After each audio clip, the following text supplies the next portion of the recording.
Let's bring in DHS Secretary Kristi Noem. She joins us now live on set here in New York. Good to have you, Madam Secretary. Thank you so much for having me today. First up, the environment for these ICE agents. Yeah.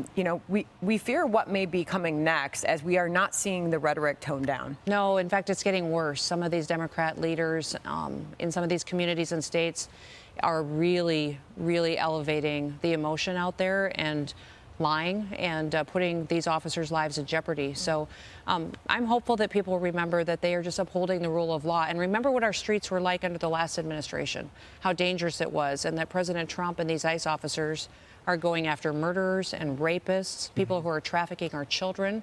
In fact, since President Trump has been in office, we've located over 10,000 of these missing children and been able to return them back to their family members and to their loved ones, arrested over 400 different sponsors that were out there perpetuating this kind of activity. So these ICE officers are patriots, and they're going out every day and making our streets safer. Can I ask you a direct question, Madam Secretary? Absolutely. How concerned are you?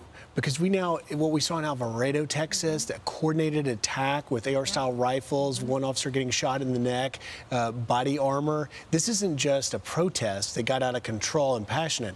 How concerned are you that you may have to attend the funeral of one of your agents or officers? Oh, I think about it every day. Every word that comes out of my mouth, I think, how can I protect these officers so they can do their jobs? What decisions can I make?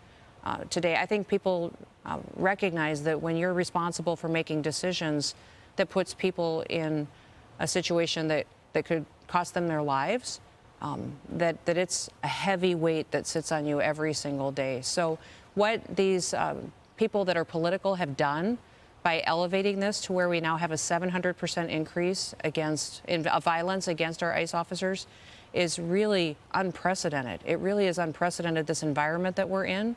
And we need to do even more to tell their stories and about what they're doing and why they're doing it.